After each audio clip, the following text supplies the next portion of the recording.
This is your World War III update. You guys know how I've been trying to articulate the connection between World War III and Charlie Kirk, right? Well, leave it to none other than the Pentagon and the mainstream media to encapsulate my grand Day X theory of everything in a nutshell, in one headline that seamlessly integrates everything I've been talking about in one sentence. This is it. Military leaders consider recruiting campaign centered on Charlie Kirk. Possible slogans include Charlie has awakened a generation of warriors. I can see it already. How unimaginative it's going to be. There is talk of using Turning Point USA chapters as recruitment centers. Really makes me think about cui bono, doesn't it? The military-industrial complex, who really stands to benefit? Why is it that Candace Owens has everybody chasing ghosts? Really makes you wonder how, just 2 days after his assassination, his wife, who was unusually composed under those circumstances, all things considered, just happened to name drop Turning Points USA more times than I could count, and promoted the rollout of more chapters, and who today was made CEO of the company. Now, I'm not saying anything, I'm not insinuating anything, but just understand what's going on here. Trump is the World War III president.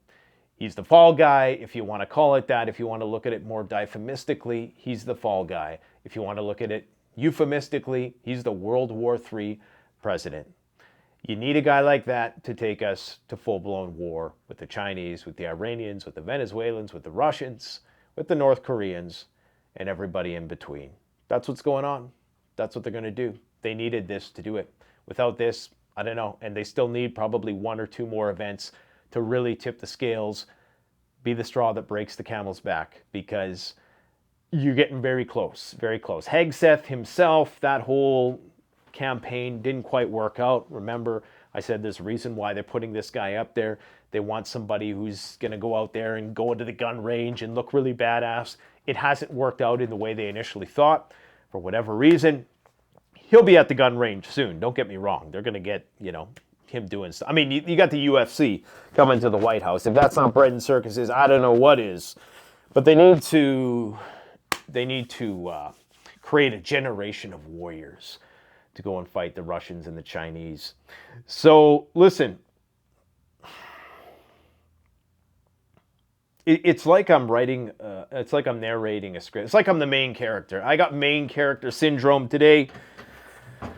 I know I'm not, but man, sometimes it's like, Jesus, who else is saying this stuff? Now, here we go. Poland wants nukes.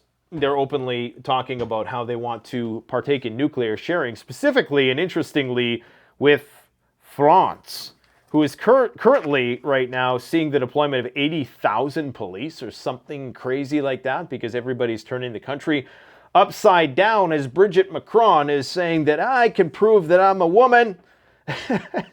What a gong show this all is. President Karol Nawrocki, probably mispronouncing that. I always mispronounce Polish. They're in their own phonetical universe. Backs participation in NATO nuclear sharing, seeks allied nukes stationed in Poland, likely the US or France. And he calls for Poland to develop their own nuclear capabilities in civilian energy and military domains, which of course is the first stepping stone. First, you have to enrich the uranium before you can build the nuclear weapons. He says it's too early to discuss, but indeed supports participation by virtue of the fact that there are F-35s in the region. That basically effectively makes them a de facto nuclear state. If you have the deployment mechanisms and you're part of a coalition like NATO that has nuclear weapons, you are a de facto NATO nuclear state and thus a nuclear target. There's no doubt about that. Bomb shelter inspections have also begun across Poland. The government has allocated 5 billion PLN. I'm not sure what that translates into US dollars. I presume it's much less than that. For local authorities to modernize and repair existing shelters, build new protective structures, and develop warning and communication systems. I spoke to somebody yesterday about the situation in Poland with respect to government expropriating various properties. And here's what they had to say with respect to what the farmers along the border between Ukraine and Poland are proposing. All sensitive information on the front is being suppressed in the same way that it is in Ukraine, but it is known that the requisitioning of property is being carried in the designated protection zone. So there's this buffer zone a few miles outside of the Ukrainian border, along the border, which is a few miles wide and is a no-go area for anyone but the inhabitants.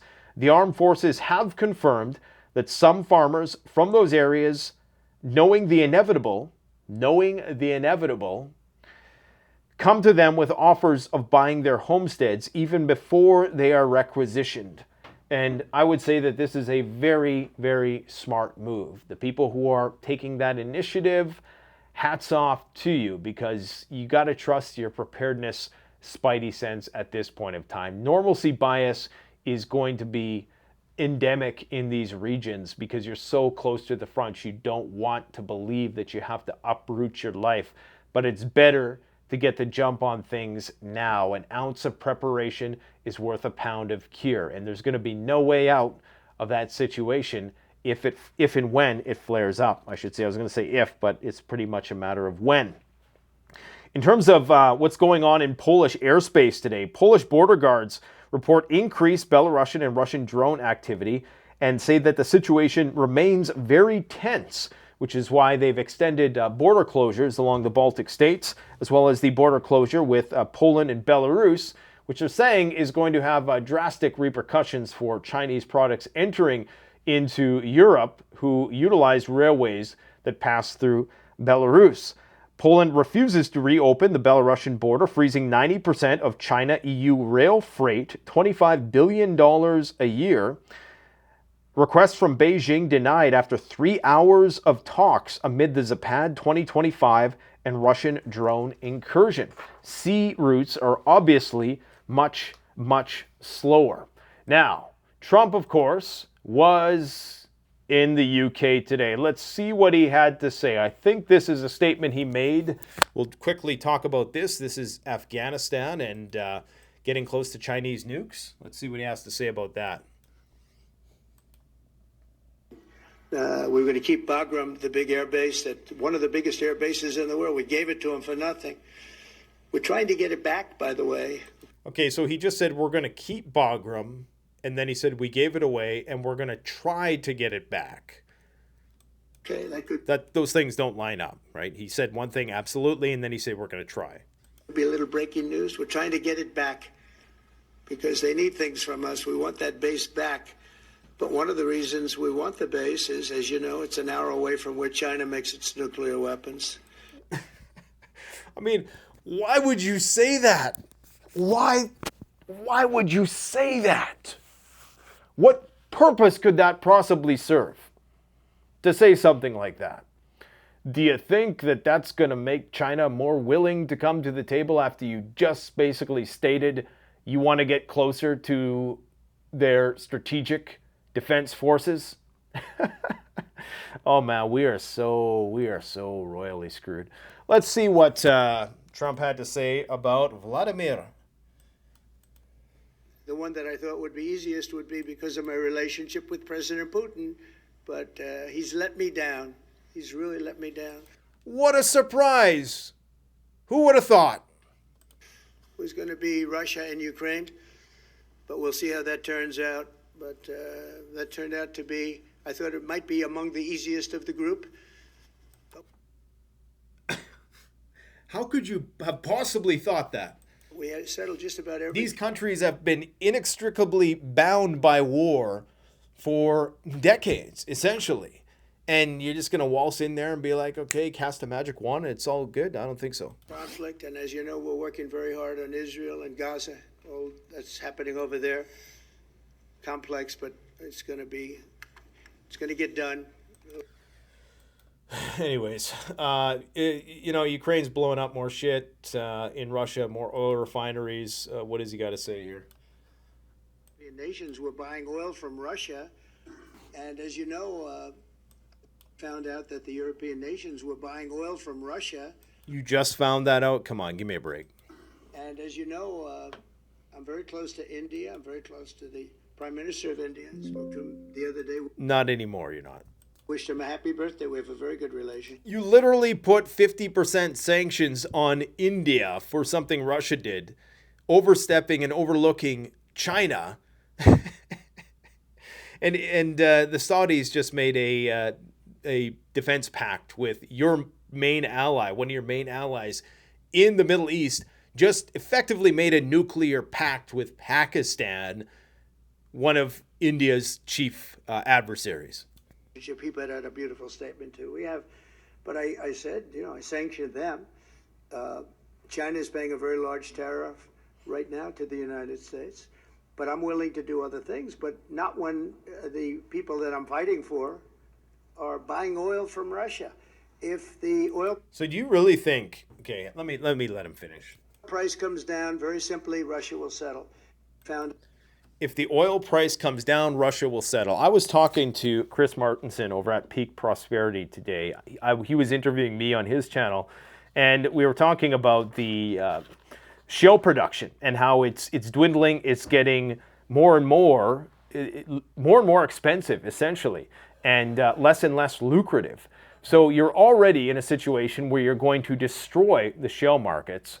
And so this is probably why they're trying to make a move on Venezuela, because they need that oil, because they know that eventually the gravy train's going to run out here in the U.S. with this cheap shale oil. So they need some sort of backup plan. So they're really, even saying that you're going to try to crash the price of oil, do you think that that is going to not force Russia to take more drastic initiatives on the front and abroad? Don't you think that this is going to, it's like cutting off your nose to spite your face. Okay, we're going to crash the price of oil. In the process, we're going to effectively power down systems, not only in the US, but also in Canada, where the tar sand, in terms of the ROI, is much higher than that of shale even. So you're going to destroy Canada's oil industry, which you will require, which you already do require. You're going to destroy your own oil industry in the process. And you're talking about onshoring all of this industry and building out AI data centers. Where's all this energy going to come from? So this is all a pipe dream. If I was a betting man, I think we're going to see the price of oil skyrocket, if I'm being brutally honest, because of course all of this would presume that their calculations about Venezuela are correct and that they're going to be able to actually execute that plan in a reasonable time frame that's going to allow them to build out all the infrastructure that will allow them to leverage that different oil. That is, their refineries are not engineered to process. So yeah, the goal now for the EU is to get off Russian LNG in 2027. Trump is saying, look, you guys got to not only stop buying the oil, but you have to effectively impose blockades on Russia. So as I've always said, the Europeans have a vested interest in trying to defeat Russia and commandeer its resources. The Russians stand to gain nothing from conquering the EU except for all of their debt and all of their disgruntled populations. But that's not true in the other direction. The Europeans stand to gain a lot should they effectively put in a puppet government inside Russia. So they definitely want to do that. I think they're leaving one of those Nord Stream pipelines open for that reason, because they know someday they're going to make a run for it, and they're going to try to see if they can't get that oil flowing. Only this time all of the royalties will be had by the United States and the UK. So Donald Trump has effectively said that Putin has shown his true face with bloodshed. The biggest attack since the invasion began. Putin has shown his true face, mounting the biggest attack. Putin is killing innocent civilians, he claimed. Didn't really make too many comments about what's happening in Gaza, other than to get people to condemn October 7th. And Putin responded by saying that he's considering restoring the name Stalingrad to Volgograd, of course, as a reference to World War II. And so you can leave it to Putin to always make these sort of tangential responses in a way that is still very diplomatic and conciliatory and not antagonistic, but definitely the message is obvious that we're getting ready for war against Europe. And this time, I guess, the United States will not be on the side of the Russians. There was another major oil refinery hit last night inside Russia. It is claimed the Volgograd refinery is home to 5.6 of refinement, and it was hit. Earlier reports indicated a shutdown. It's hard to say if it was a site-wide shutdown. I doubt it, because these are very large facilities. Ukraine defense industry has updated their projections on their Flamingo missile production. This is their homegrown cruise missile. And they're saying that the output currently is 50 a month and will be 7 a day by year end. Now, they predicted 7 a day by the end of October before. So it looks as though they're slipping a little bit. The USAF is monitoring southeastern Ukraine in the Black Sea once again, as well as P-8A Poseidon planes and Polish Saab planes monitoring Kaliningrad. I believe I have some images of that. So here we have Poland monitoring Kaliningrad. We have the United States Navy, P-8A Poseidon plane surveilling that area. And then you have good old Fort 10 in the Black Sea. So it looks like it's not as brazen today, getting too close to the sun. It usually flies much closer to Crimea, but that's where it's at. So the United States is still fully backing Ukraine. In fact, they've just started receiving more deliveries under this new deal where Europe buys the weapons. These are the Ukrainian Flamingo missiles that they're going to be deploying in mass very soon. I think that's about it. Oh yeah, Iran is, there's going to be a UN Security Council vote on Friday to reimpose Iranian nuclear-backed sanctions. I'm sure that the Russians and the Chinese will veto that, but the French, I believe, they're saying some positive things, but I believe there was also a strike carrier group which just exited the Persian Gulf, which of course is what you would see in the run-up to a major flare-up of hostilities in the Middle East, because they wouldn't want to be within striking distance. So they are now pulling out of the Persian Gulf and heading out into the Arabian Sea, I believe it is. And so that's not good. And the snapback sanctions could come into effect on Friday, which might lead the Iranians to not comply with the IAEA. So, and then you have this stuff with Pakistan and Saudi Arabia. The timing is rather sus. So, anyways. Okay, in addition to, the whole World War III connection, you got to listen to what Larry Ellison, the guy who owns Oracle, the CEO of Oracle, and soon to own TikTok, if the deal goes through, you got to listen to what he was saying not too long ago. And this really connects to another dot, because you have the surveillance state, you have the military-industrial complex, and then you have the martyrdom of Charlie Kirk, okay? All of these three things are connected. They're going to empower the MIC and the Panopticon just the same. Take a listen to what he says. Absolutely lock down securing schools. We think we can absolutely lock down schools so that dramatically reduce the case of anyone being on campus that doesn't belong on campus, and immediately alert. Second someone pulls out a gun, immediately alert. Use AI cameras to immediately recognize that. So they're talking about using AI facial recognition technology everywhere you go in order to do this. Of course, everybody would need to be input into the system and forced into the system. But isn't it funny how they're using the austerity and the crime that has been created in order to justify this new dystopian police state? We keep everyone off campus that doesn't belong on campus. The police, another thing, body cameras. We completely redesigned body cameras. Our body cameras cost $70. Normal body camera costs, I don't know, $7,000. Our body cameras are simply lenses, two lenses attached to your vest, attached to the smartphone that you're wearing. and we actually take the video that the police officer is, by the way, and the camera's always on. You don't turn it on and off. And by the way you turn it on, you can't turn it on. I'm going to the bathroom. Oracle, It's called live streaming.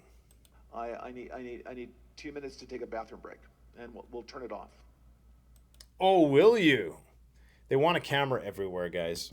And they're going to use this stuff. Oh, we got to roll this out at every campus now because we don't want more assassinations to happen. So what is that old Benjamin Franklin quote about those who want to concede liberty for safety deserve neither?